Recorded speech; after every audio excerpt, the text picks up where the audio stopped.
So I'm here with the Honourable Yvonne Gamble, who is the CEO of Sanpeak Financial, is an investor in water, in energy, in communications, in space, in building a better future.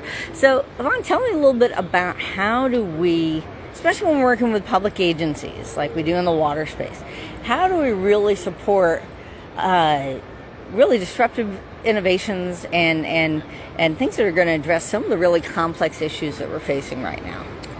To address complex issues, that's a good one. And the way we have to do that is we have to have disruptive mindset, and we have to have alternative financing type models. We have to really go for I don't really care so much for the grant funding, because sometimes with the grants run out, and then everybody doesn't get a chance to participate.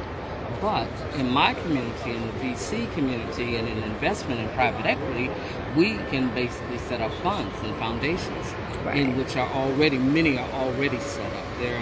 There's hundreds of thousands of foundations across the United States, just around the world. And those foundations, they have a purpose. And each one of them want to do something in the community. Everybody wants to do something. Water is one of the areas that, no matter what, we all have to participate in. So therefore, what you do is you find what it is you want to do, and then you bring that to someone. You align yourself with someone who wants to see that done. Yeah.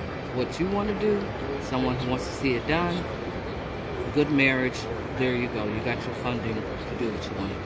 Yeah, and because so often we associate foundations and water as a human right as with sort of rescuing people and these charitable purposes, when there are some really cool innovations, whether it's for the poorest of the poor, or whether it's for utilities, or whether it's for water and space, that really have a future, have an opportunity if they can get past those early steps of getting a pilot, of getting the regulatory approval, so that they can get traction, so that they can get access to the other water VCs that are out there, right? Well, the thing about it is this.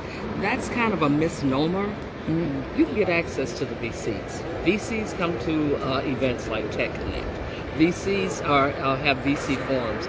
We have forums literally every day. You can look online and you will see something where VCs are gathering, and VCs are looking for people. The question is, are you where they're looking? Are you there? Are you participating in these events? And that's the time when you participate in their challenges. Everybody is doing challenges.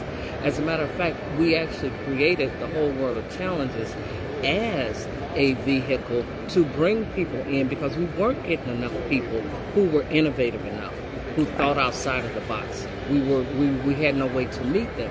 So that's why challenges were created, so that we can meet these people, talk with them, greet them, see what it is they're doing, and see how we can help. This is the only way we can do it, because basically you got two sides of the coin. Just as the person who's the innovator is saying, I can't get to the money, the people who have the money say, I can't get to the people who have the ideas. Now, one of the issues that comes up, especially when we're in these sorts of technologies, things that the government is interested in, things that require a lot of R&D, it comes out of the universities. The SBIRs are really written for university types that have grant writers and administrators and everything.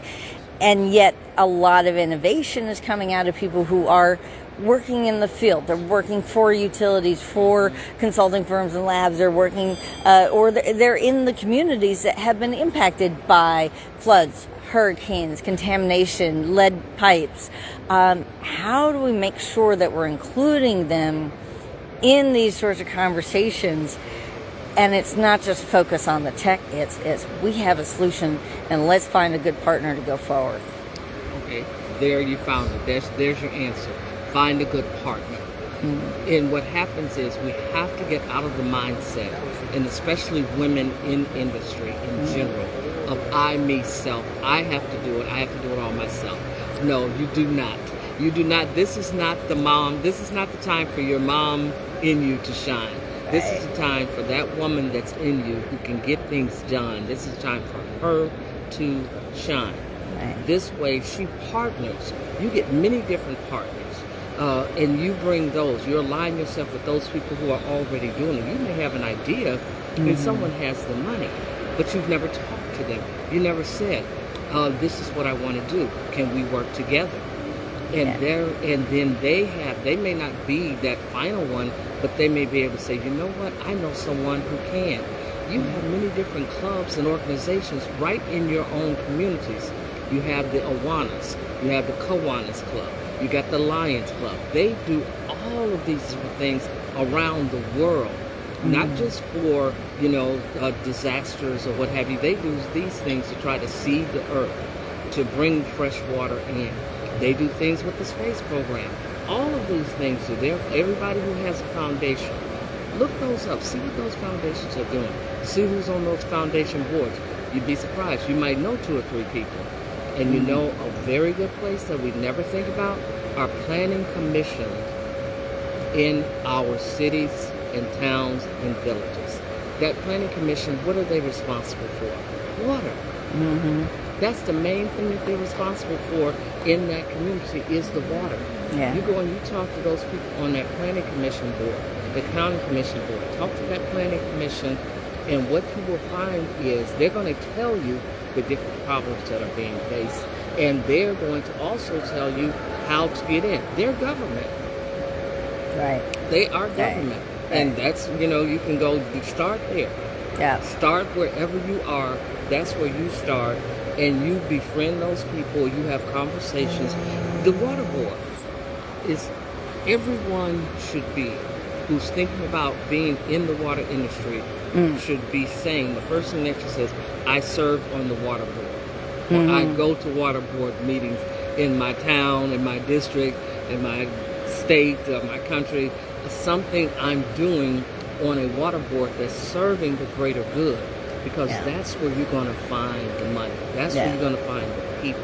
That's where you're going to find the connections. Now, we've talked about your own background and your parents and just what you've learned about when you bring new industry into town, when you bring things in that require water, that are going to have an impact, also have an impact on the community, have an impact on jobs, have an impact on quality of life. Can you share a little about some of that? Definitely. As a matter of fact, I'm actually going back to a community I came from, a little small town in Covert, Michigan, and there, but we as small as the town was, it had like 2,500 people, and as small as it was, guess what we had? We had a nuclear power plant. Full-blown nuclear, not a small one. There's no such thing as a small nuclear power plant. They're all basically the same size. So we had a full-blown Chernobyl. Okay, we had it. And that, it lasted, it worked its time, and then the nuclear power plant has to close and be closed for at least 5 years. That way they can test the soil and test the water. Yeah. Oh, yeah, to make sure there's no seepage or anything. And now the state of Michigan has put $150 million up to open the plant and gave it its the green light of certification so it can open back up. So guess what I'm going to do with my business in my T-minus real estate development? We're going to go there. Well, actually, ADM Energy is going to go there, and they're actually going to build solar farms. And that's my company, my personal company. Nice. And they're going to build solar farms there and battery storage. So who am I going to be storing that for? Now there's nuclear, but what also are we trying to do? We're trying to put green energy in. We're really trying to get away from the nuclear, go more to nuclear fission, and this helps who? It helps the power plant, because what do they need? They need power. What is solar? Power, battery storage. You store the power. When they need it, they just turn on the switch and voila, they have the power. Oh, fantastic.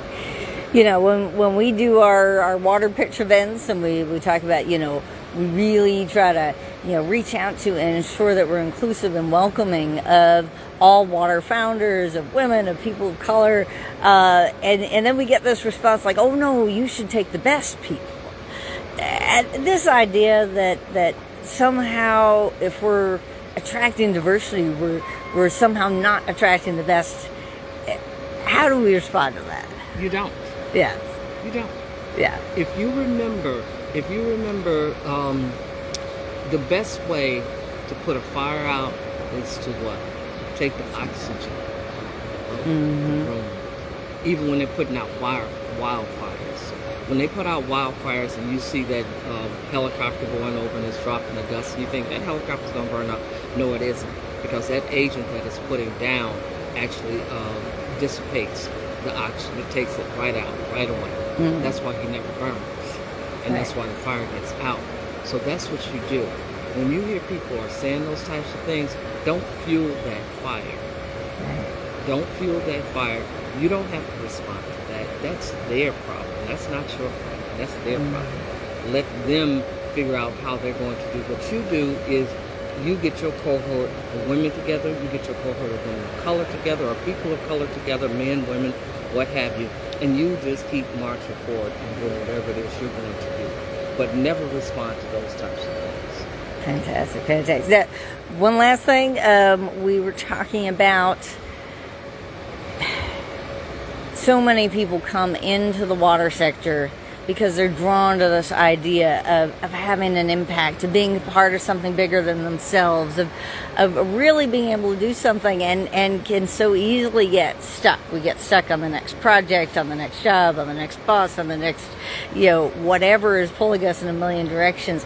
How do we get that longer term vision? Tell us about that. I have, and I'm glad you asked me about that, because I'm introducing out, as a matter of fact, I'm going to showcase it at one of Dr. Katz's events, one of her water events, and that is my 100-year plan. When you work on your 100-year plan, you become, like myself, a futurist. I go to the edge of tomorrow, and I stand there, and I look beyond to see what can be. And then I come back, and I find those people like a Dr. Katz, who is doing things that I want to see done.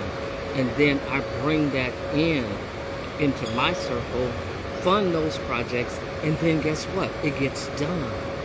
That's what you do. I can be a billion hands because I can bring in all those people together. But you work on that 100-year plan, and today will be a snap. You'll figure out instantly what to do today, because you'll be focused on that 100 years. Good. Thank you so much.